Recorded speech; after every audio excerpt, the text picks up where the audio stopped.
that they use to create the most important thing, the health, wellness, and happiness of the seniors coming into the facility. And what's interesting about that to me is nowhere in that criteria do they talk about Instagram followers, the car you drive, the watch you wear. In fact, financial wasn't even a category. That's a far cry from what I hear when I go to conferences and people come on stage and say, just do what I do and you too can be a billionaire. Really? Really? You know how many billionaires there are in this country? There's 750 billionaires in the United States of America. That means if you live in this country, you have a 1 in 11 million chance of becoming a billionaire. And if you're a female, the chance of becoming a self-made female billionaire here, you have better odds playing Powerball. And if you're African American, as of late last year, there were 8 black billionaires in this country. There's 8 billion people in this world. That's a 1 in a billion chance of becoming a billionaire. I was lucky, man. My dad owned a plumbing supply house, and I was raised by a billionaire. There's 2 sides to business. Follow me.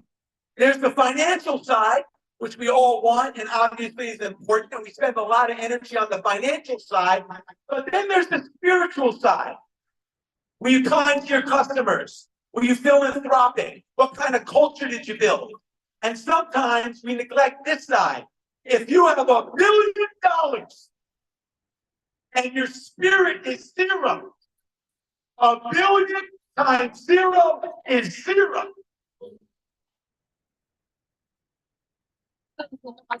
The name of this game is to get enough of this, whatever enough is for you, without sacrificing or compromising this.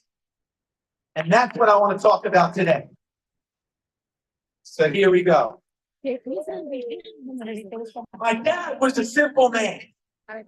My dad was a perfect example of how simple can be extraordinary. To my father, his family was his treasure.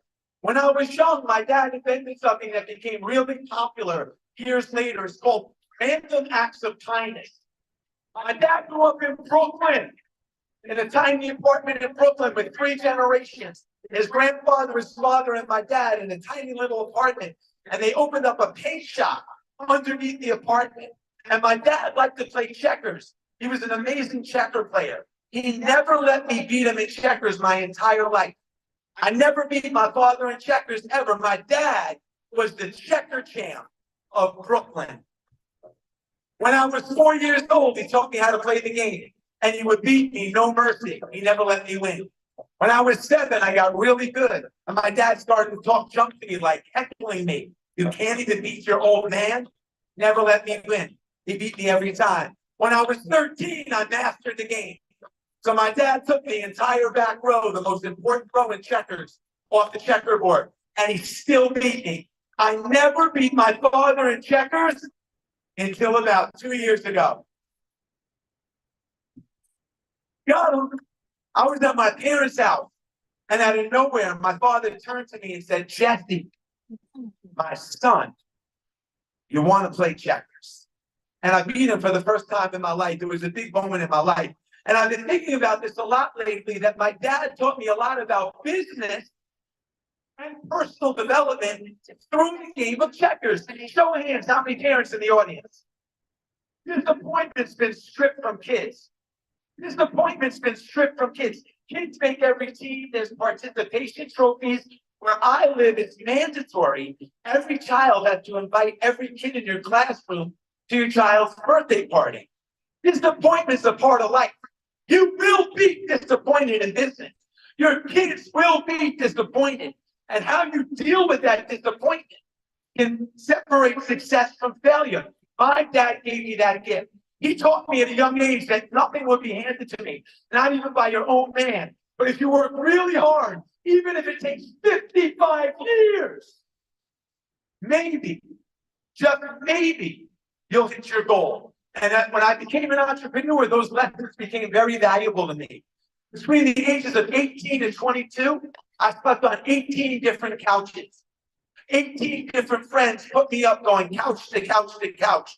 when I tried to figure out how to make it as an entrepreneur. I was a kiddie pool attendant. I sold t-shirts. It failed. I sold carrots and celery sticks door to door. Failed. I was a music manager. Failed. I had a marketing company. Failed. And then when I was 27 years old, I was a guest on a private jet. And when I walked onto the private jet, it was like the scene in The Wizard of Oz, when everything in life goes from black and white to color. I was like, people fly like this? I want to fly like this.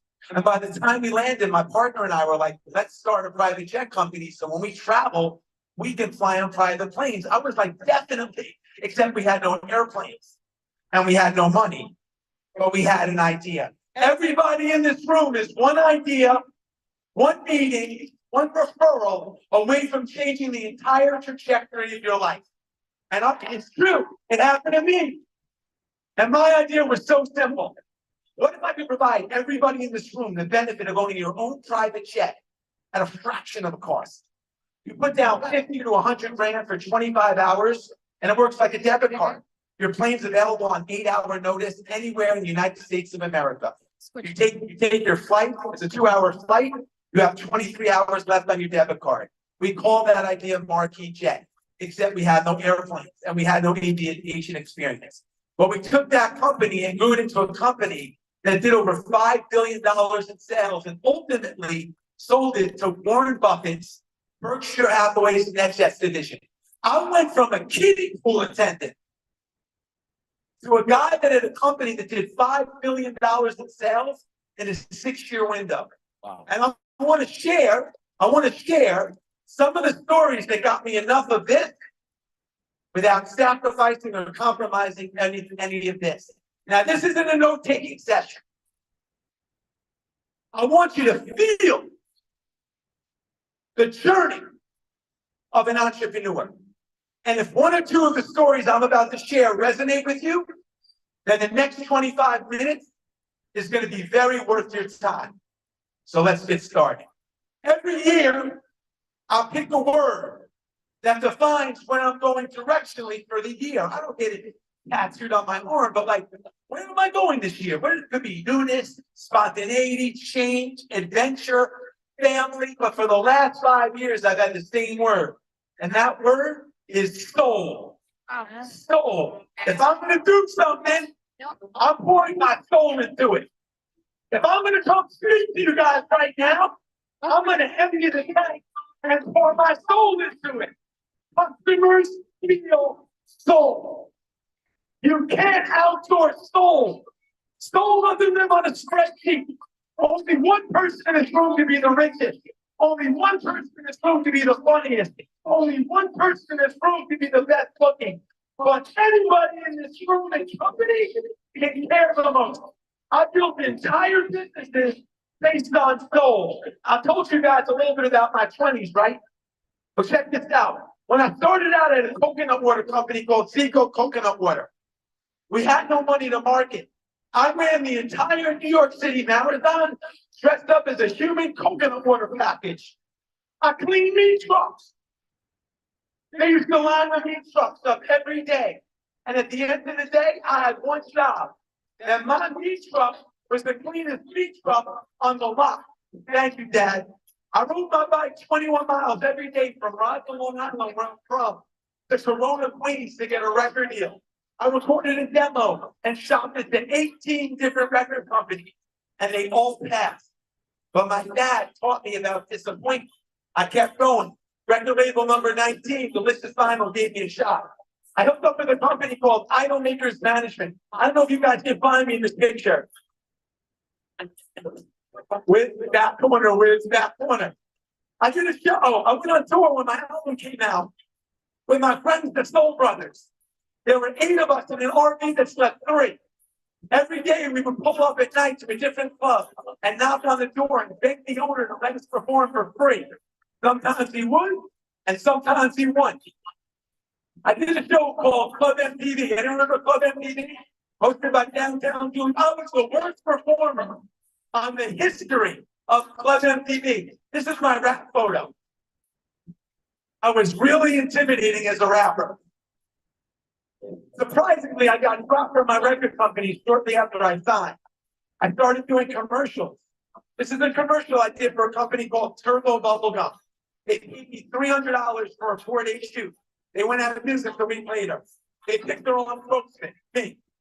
I'm an endurance athlete. I've done several 100-mile runs. I just rode my bike across the United States of America. I never won anything in my life.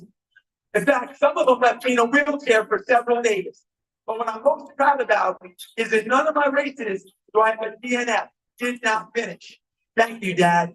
And this is the kiddie pool where I worked at, where 5 years later, we started Marquis Jet, a company that went on to do $6 billion in sales. And the theme throughout my 20s was the same thing. I poured my soul into everything I did. Not everything you do will work. But when you empty the tank and you put all your energy into whatever it is you're doing, you never have any regrets. If you're not going to pour your soul into it, your competition will. If you want to do something, empty the tank and pour your soul into it. A little business. A little business. When I started out, I had a company called Marquis Jet. Back in the late 1990s, we didn't have a sophisticated way to get leads. We had to go to where wealthy people congregated. And I heard about a conference in Monterey, California called TED. And I heard that a lot of wealthy people from Silicon Valley go to the TED conference.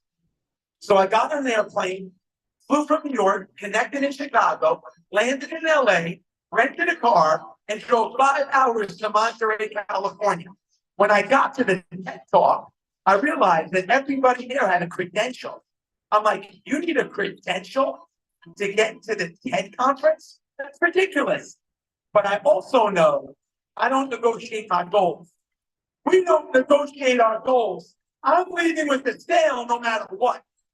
So I go to this little coffee shop next door thinking about how am I going to sneak into the room where all the qualified leads are? What usher looks vulnerable that I can pay off to get into the room where all the gold is? Whose badge can I buy so I can get into the conference? I'm sitting in this coffee shop and I realize that every hour or an hour and a half, a wave of people from the conference are walking in with their credentials. This is where they go on break. And they're all ordering lattes and muffins. Lattes and muffins. Lattes and muffins. So the next morning, I wake up at 5 o'clock and I go to the coffee shop and I buy all the muffins. And I now control all the muffin inventory in Monterey, California. And I wait.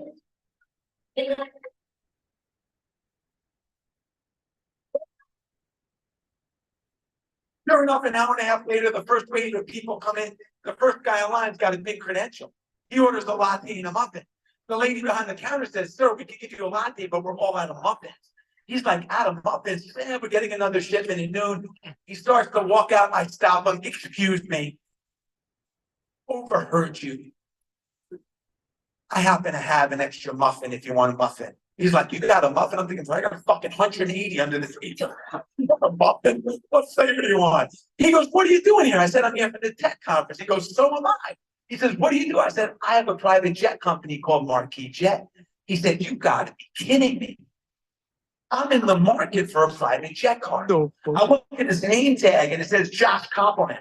I recognize the name because he was just in the Wall Street Journal. He sold his company, ham.com, to eBay for $1 bazillion. He goes, do you mind if I sit down and learn a little bit about your jet company? I said, absolutely not, Mr. Qualified. Sit right here. He was my first sale. Wow. He was my first sale. Now,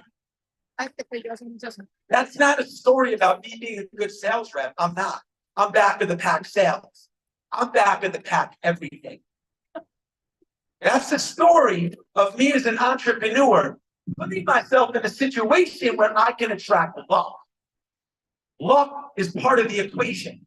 Luck doesn't happen sitting on your couch on Sunday watching the Kardashians. Luck happens when you put yourself in a situation where the universe can reward you for being there. And then you got to be really good at whatever it is you do. But that's not the reason why I'm sharing the story. The reason why I'm sharing the story is what happened after. I did what everybody in this room would do for a compliment. I did what everybody in my industry would do for a compliment. He expected me to carry his luggage to the airplane every time I saw him at the airport. He expected me to return every text. He expected me to return every phone call. But while everybody in my industry was playing a 9-inning game, I played a 10-inning game.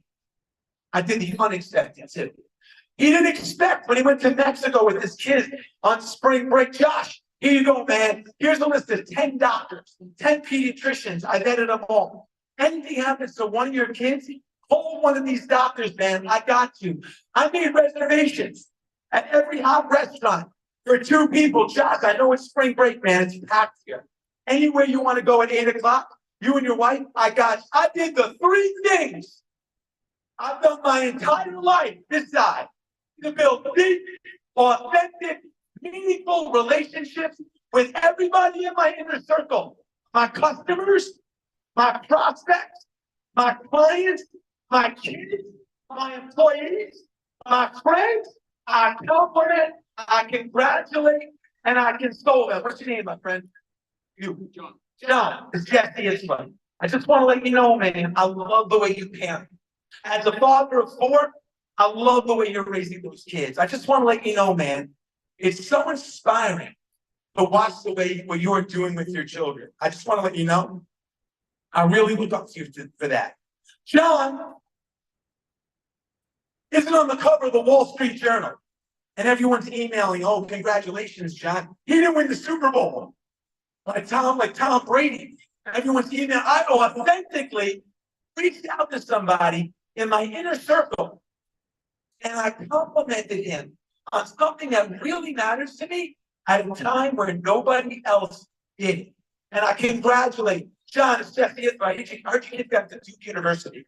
Man, if my kid gets into Duke, I'd be on cloud 9. Sarah, my wife, and I are on cloud 9 for you and your family. And you can soul. I had one of the worst things that could happen to a parent happen, period. The next day, I get a knock on my door. It's my friend Dougie Fresh, the rapper. I said, "Doug, what are you doing here, man?" He said, "When you get news like that, you don't call. You show up." If you have somebody in your life that's grieving and you don't reach out to them, they'll never forget it. Ever. They will never forget it. Ever. So a crazy thing happened, John. I started complimenting, congratulating, and consoling. Complimenting. And after a couple of months, he gave me the magic word. He gave me a referral. And when my business had a downtick, he stuck with me. He rooted for me. Business can be transactional. Relationships can't. And when you build deep, authentic, meaningful relationships with the people in your inner circle, the floodgates open. The floodgates open. You operate with soul. You put yourself in situations where you can get lucky. And you build deep, authentic, meaningful relationships. How many people in this room think they're going to die? Everybody? If you don't, you're wrong. How many people in this room have your graveyard plot picked out? 2? Wait, 3. Wait. So everybody here knows they're going to die, but no one here thinks it can happen anytime soon? Yes. No, because if you did, you'd be responsible. You'd have your graveyard plot picked out. You give all your passcodes to your significant others. You'd be responsible. Your relationship with time is out of whack. You think you have all the time in the world. I'll go on the sales call next week. I'll go on the trip next year. I'll run the marathon. It doesn't work like that. Until you realize you can walk out of this convention center and someone can be texting and boom, you can get hit by a truck. I'm at the age where my friends are getting diagnosed with stuff. Until you realize your life can change like that, you're not operating with true urgency. Hey, John, the way I think about time is like this. Come on, Riz. Then you wake up, you go on this bus ride. Everybody knows it goes fast. John, you get the steering wheel and off we go. All of a sudden, John's a senior in high school. They're like, You better enjoy it, John. Senior year, it's gonna fly by. John gets married in college. He meets someone. He has a kid. His kid is 10. In 8 years, he's gonna be an empty nester. The bus is full. The bus doesn't care if you get sick, if you're lazy, divorced, overweight. It's always moving. There's no reverse on the bus. You can't go back. There's no brakes. You can't slow it down. Then one day, all of a sudden, out of nowhere, kaboom!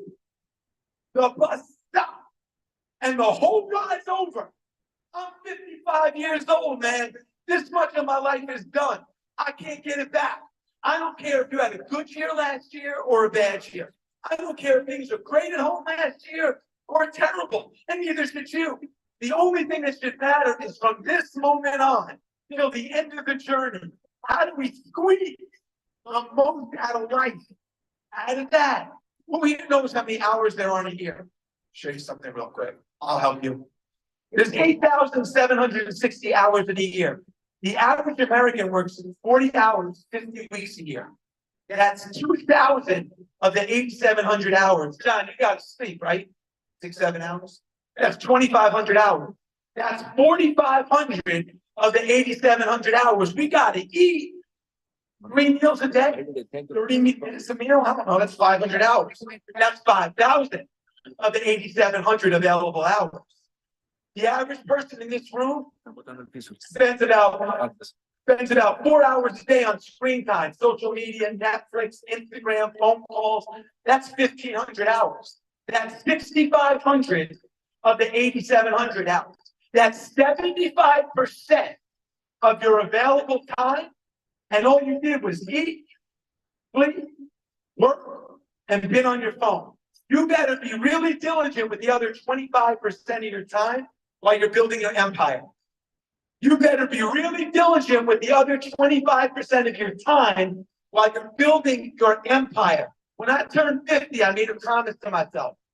I'm going to put more on my plate of the things I love to do with the people I love to do them with. More on my plate of what I love to do with the people I love to do them with. Because when I was in my 20s, my mom had a dream.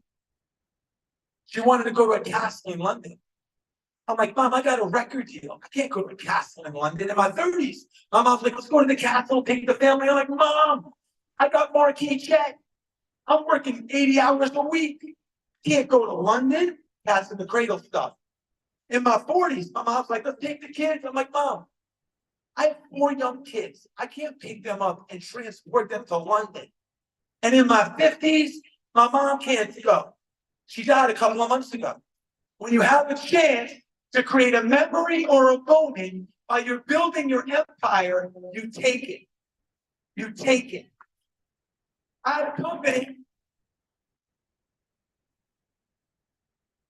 had a company called Zico Coconut Water. We sold it in 2012 to Coca-Cola. It was recently in the news because a year ago, my partner and I bought it back from Coca. It's an entrepreneur's dream. We sell, we get this big exit, we buy our baby back, we get the brand back. And what's interesting about Zico Coconut Water, if you want to talk about competition, let me tell you about competition. From the day we started Zico Coconut Water to the day we sold it, that 8-year window, there were 27,000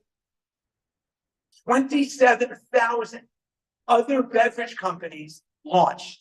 Of the 27,000 companies launched in that window, Coca-Cola North America bought 7. We were one of the 7. And I've been thinking to myself, like, what made us stand out from the other 27,000 companies? And it takes me back to our origin story. So not to name drop, but a couple of years ago, like 10 years ago, I was to name drop, I was at Matt Damon's house. I was friends with Matt Damon because he was a customer at Marquee Jet John, and I did the 3 things we talked about. I complimented, congratulated, and consoled him, and we became friends. I'm at his house, and he goes, Jess, do you want to sleep over? I'm like, Matt, I would love to sleep over, but I'm going to Brazil tomorrow. He's like, Brazil? What's in Brazil? I'm like, I'm starting a coconut water company. He's like, coconut water? I have a coconut tree in my backyard. I might cut the coconut open and I drink from the coconut. I love coconut. He goes, man, that's something that I may want to get involved in. He goes, keep me up to date, keep me up to speed on that. That's something that I may want to get involved with. Like, all right, Matt, keep you up to date on that. About a month later, I find myself in the office of the president of Coca-Cola, pitching our company called Coco Plus. And the meeting is going lukewarm at best. And I know I only got one shot with the president of Coke. I got to change the vibration. So I turned to the president of Coke and I said, you know, my partner, Matt David, and I. He goes, Matt David is your partner? I'm like, I didn't mention that. He was like, doing a love Matt David. I'm a huge Matt David. You gotta be kidding me, man. I want to be Matt David. The whole meeting flips. I get all the way to the 1 yard line with Coca-Cola. I leave the meeting and I call Matt. I'm like, Matt, I need a really big favor, Matt. I said, you know that coconut tree in your backyard?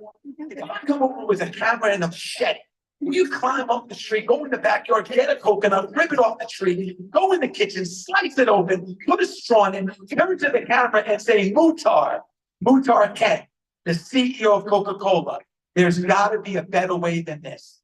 He goes, okay.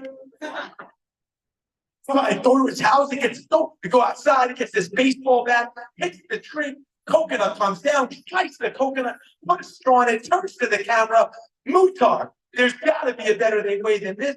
Our logo, Coco Plus, flashes across the screen. I send it to Coca-Cola, checkmate. Checkmate. Now, I post this on Instagram like 3 weeks ago, and my comment section lights up. Bullshit. So I found the video. Can I show you guys this video? All right, check this out. Daddy, can you get me a drink? Wow. This is completely ridiculous.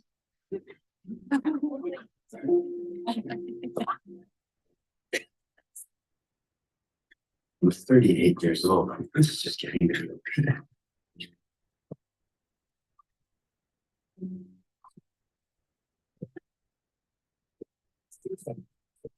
Miami.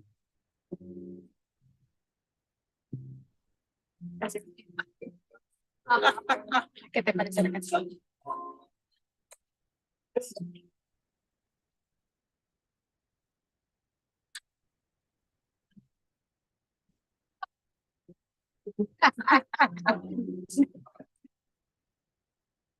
I mean, can somebody please figure out how to get the water out of the coconut and into some kind of package?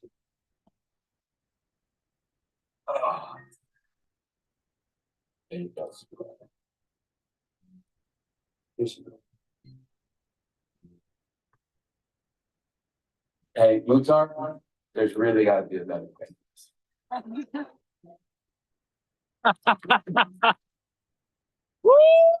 Now, obviously, you're not going to hire Matt Damon to shoot a video to promote your products. Maybe you will. But the point is, when we started out on this journey for coconut water in business, nowhere in our business plan did it say that we're going to get Matt to shoot a video. And when I look back on my journey as an entrepreneur, I've sold 5 companies. I've had a lot of egg on my face too. Someone talked about that today. When I look back on my journey, the things that have had the biggest impact in my business life, even in my personal life, I met my wife at a poker tournament I wasn't going to go to in Vegas. The things that have had the biggest impact are things that were not in my business plan. I always tell people that work for me, if nobody taught you how to do your job, how would you do it? How would you retain your customers? How would you market your product? How would you talk to your suppliers? How would you advertise? That's where innovation comes from. That's where disruption comes from. When you rip up the playbook that everybody in your industry has been using for 50 years, and you say, if no one taught me how to do this, how would I do this? And secondly, if you have a big meeting or you have a big presentation, you have to stand out. You have to bring it to life. The things that will have the biggest impact in everybody in this room almost will be things that you do not plan. Rip up the playbook. The reason why people come to gatherings like this very, very often is everybody in this room wants one thing, they want mindset. I learned one of the greatest mindset hacks a couple of years ago. I'm going to share with you right now. You can master it in 5 minutes or less. You can teach it to your kids in 5 minutes or less. You can leave here and implement it in 5 minutes or less. And what I'm about to share with you right now, if they told me 10 years ago, I would have said hokey, ridiculous, but nothing has had a bigger impact on me, my children, my staff, than what I'm about to share with you right now. And you can master it in 5 minutes or less. So I'm an endurance athlete. A couple of years ago, I was trained for a race called the Last Man Standing. Here's the format of the race. It's a 4.2-mile loop. You run it. You got an hour to finish it. If you finish that 4.2 miles in, say, 50 minutes, under an hour, you get a 10-minute rest. Then they line everybody up at the starting line to get to the top of the hour. And you run that loop again. And they repeat that process over and over and over until one person is left standing. The last man standing. The race can go on for days. During my training, I did 10 training runs of 38 miles. And every time I got to 38 miles, I stopped. That's my limit, 38 miles. Not bad for a guy who's 50, but that's not going to get you very far in a race like this. And then I heard a podcast. I heard a Navy SEAL on a podcast, a guy by the name of Chad Wright, talking about how he dedicated the starting line of a 100-mile race that had only run 5 miles in his life, and took him all the way to the finish line of the 100-mile race by repeating over and over, I will not quit, I will not quit, I will not quit. I'm like, that's impossible. I've been running my whole life. You can't 20x your longest run by saying I won't quit. But this guy's a Navy SEAL on a highly reputable podcast. I doubt his line. So I cold call him and he show up. I get him on the phone and I tell him my problem. He says to me, brother, I can solve that for you in 2 days. Man. See, Jess, a Navy SEAL from the backwoods of North Georgia. He has a beard down to here like he's a ZZ Top. He's covered in head to toe in violent tattoos. And he's got a look in his eye like he's seen some stuff in the military nobody in this room wants to see. So when he comes over to my house a week later, my friends are calling me up. They're like, did you change your cadence? Are you eating differently? Like, what's the secret sauce? I'm like, no. He hasn't said a word to me. They're like, what? I'm like, he's sitting in the corner of the room, stroking his beard, looking at me, hysterically laughing. They're like, what? I'm like, and he's smoky. This is Chad Wright. Holy shit. So my wife comes downstairs. She goes, oh, Chad, can I talk to you for a second? I'm like, sure. She goes, oh, sweetie, where did you meet Chad? Told her the truth on the internet. So that night we go to dinner and Chad finally talks to me. He says, Jesse, tomorrow we're going to start at 0500, man. But we're going to meet in the kitchen at 4:45 and go over the game plan.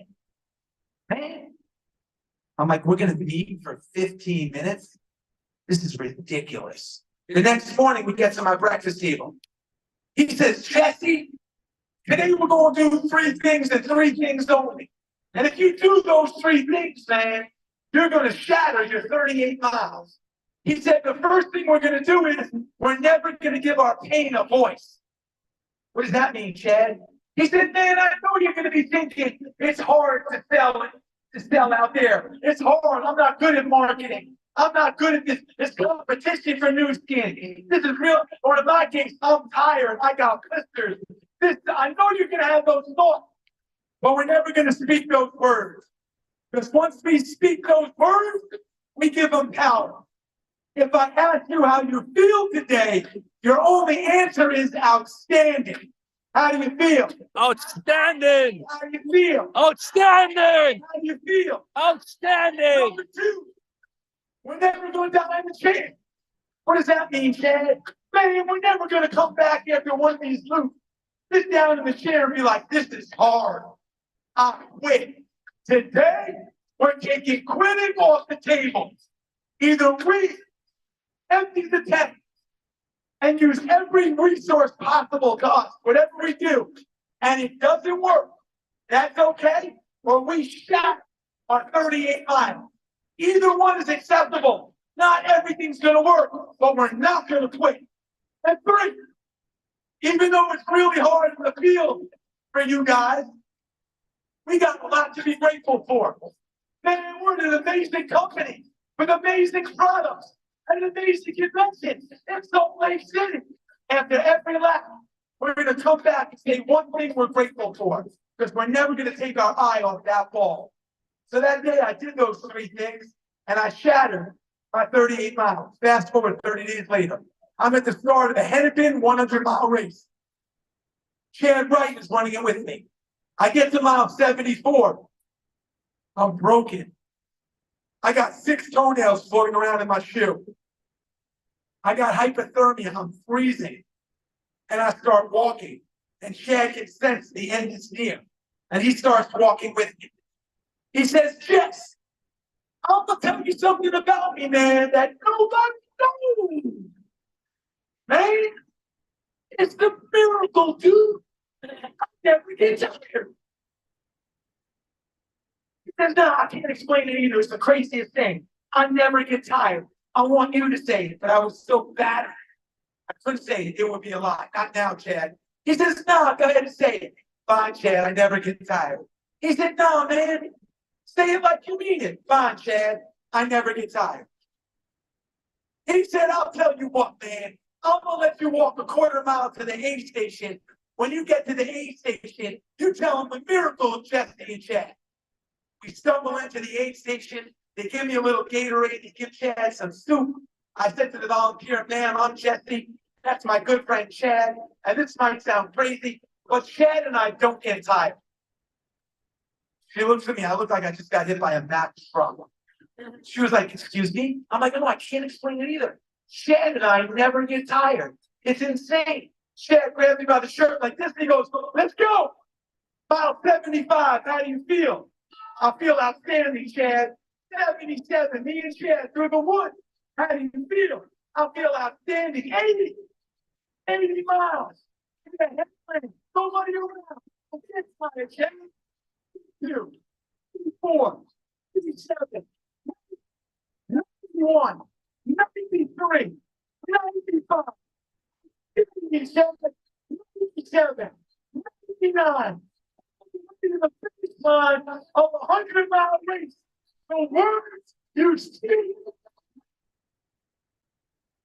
The words they speak matter. The words you can speak matter. This week, be mindful of the people in your inner circle that say, we don't come from money. We're not good at running races. We're not good at sales. We're not good at marketing. When I was dead broke, sleeping on those 18 couches, I used to walk into my office every day, turn to my partner and say, we're millionaires. They just haven't paid us yet. We're millionaires. They just haven't paid us yet. This week, think about the people that walk around you that say all those things. We can't do it. We don't talk like that. How do you feel? Outstanding! Outstanding! Outstanding! How do you feel? Outstanding!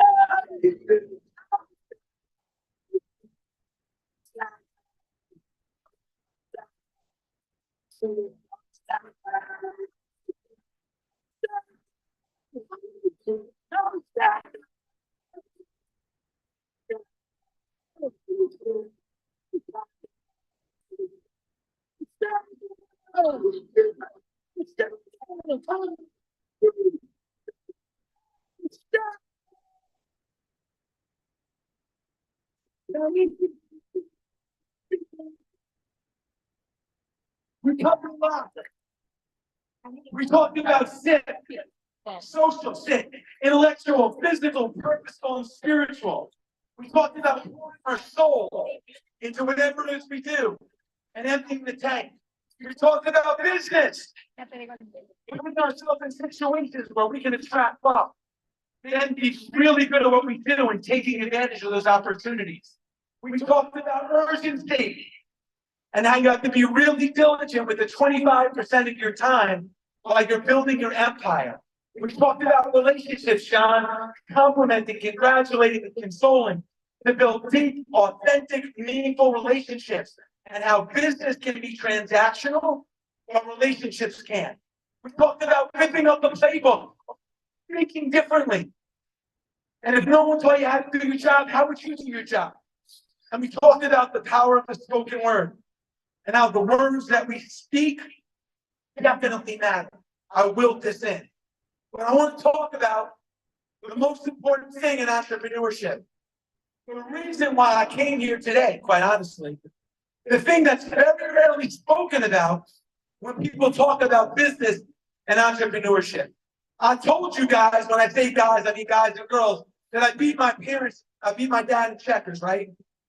Yeah. Did I tell you that I beat my dad in checkers? Yes. Yeah, so what I did tell you is that when I beat my father, he had no idea who I was. My dad had Alzheimer's. So I would sit for 24 hours at a time for 5 minutes of clarity. One of the last times I was at my parents' house, my dad turned to me out of nowhere and said, Jesse, my son, you want to play checkers? And I was like, me? Yes, definitely. So I pulled out the checkerboard. And for the first time in my life, I beat my dad in checkers. And while I had a moment of clarity, I said, Dad, what else do you want to do? He said, son, I will do anything in the world that you want to do. My mom had a little swimming pool. I'm like, you want to go swimming? My dad has been swimming in 10 years. He's like, sure. I put him in a bathing suit. I put him on a chair and I carried him into the pool. If you have a chance to create a memory or a moment, you take it. They interviewed the wealthiest families in America, loaded, $30 million liquid net worth or more. And they asked them, what was their biggest regret in getting all the money? And overwhelmingly, almost every single family said the same thing. Giving up what they already had, their kids, their health, their family, chasing what they wanted. They gave up what they already had, chasing what they wanted. Don't do that. You can have both.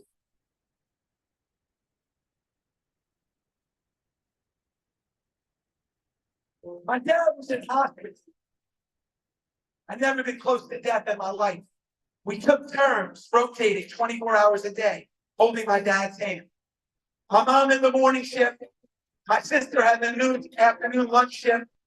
My older sister, evening, brother, and I had the late night shift, the night shift.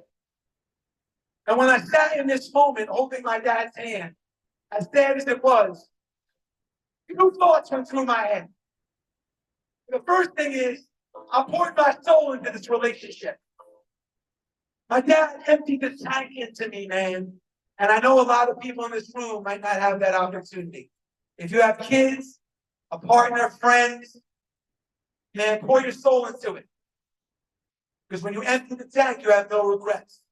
The second thing is, my dad never had this. He never had this, but he mastered this. And like I said in the beginning of this call, if you have $1 billion and your spirit is zero, 1 billion times zero is zero. But if you have $1, and your spirit is 1 billion, $1 times 1 billion is 1 billion. Yes. My dad was a spiritual billionaire. Not everybody in this room is going to get this. But everybody in this room and your children can master this. Thank you. Ladies and gentlemen, sit down. Jesse, give me a big Jesse, let's go. We got people up there. We can't leave me down here. We got let's bring it up.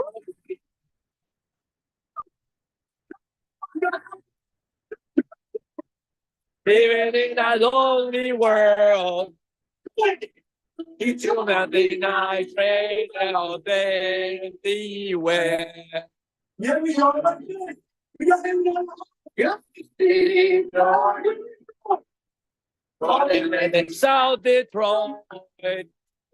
I'll be out. You just need the train.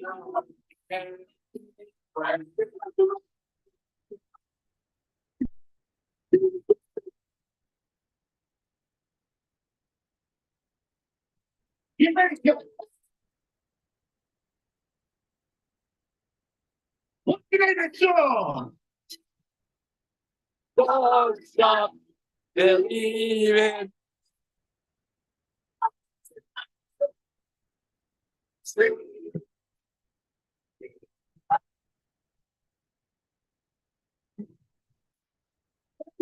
Don't stop believing.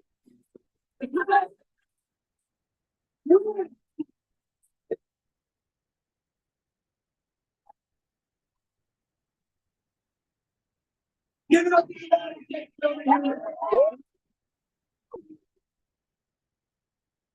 Before I go real quick, when I was in business, I did several things that other people didn't do that were very obvious to me. For example, writing handwritten letters to people, things that broke through the clutter. And I go around the country and I give lectures to corporations about these 15 steps that I do. They don't translate well in a keynote, so I put them in a video. So if anybody wants to watch an 18-minute video, I'm not selling anything. It's really useful, practical tips that you can use. I still use all of them.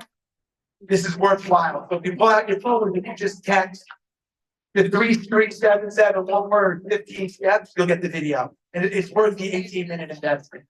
Thank you guys so much for having me. It was an honor. Good luck to everybody. I'm rooting for you.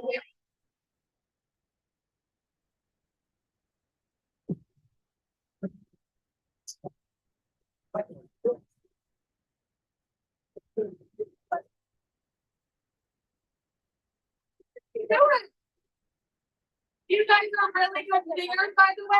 I heard it all back today. You're great. Ah, okay. Sí, el de 50. All right, guys, I don't know about you, but I'm ready to unleash my potential after hearing that. I kind of want to like run 100 miles up a mountain, even though I hate running, but I would do it, right? That's how you make me feel. Wow. All right, so up until recently, most of you guys know this, I have always believed in a plan B. I have always believed in a plan B. Just in case my plan A didn't work out, don't worry, I got a backup plan. How many of you were with us in Dubai? Hey, when Ryan was on stage, he shared about hearing from Arnold Schwarzenegger this message about not having a plan B. I was like, well, I gotta check this out, right? I got curious. So I went and I YouTubed Arnold Schwarzenegger's motivational speech about how he hates plan B. And it hit me. You guys, my entire life, I was taught to have a plan B. Ricky, you need to always be prepared. If things don't go your way, be prepared. I seriously thought I have been outsmarting everyone for the last 39 years because I've had a plan B. I was actually telling myself, it's okay if you fail. It's okay if you don't hit your really big goals because you have a backup plan. I started reflecting back on my life and realized I've always had big goals and I've always come up just a little bit short. I was not outsmarting anyone. I have been holding myself back. Well, here's what I realized over the last few months. You will never hit your plan A if you have a plan B, right? Well, your plan B is holding you back from truly doing those daily non-negotiable behaviors that you have to do every single day to hit your plan A. The successful people in this room today, they're here because this is their plan A. They have no other option, and they are not letting fear get in their way. Guys, I have taken my plan B, crumpled it up, thrown it out the window for the first time in my entire life. I do not have a fallback plan, and in fact, me and my family are moving to Utah for plan A. Because I'm relying on you guys and becoming the #1 affiliate opportunity platform together. So, who's ready to take your plan B, crumple it up, and throw it out the window? Ready? And you guys, all of the leaders that we've heard over the last 2 days, they've been incredible, right? I promise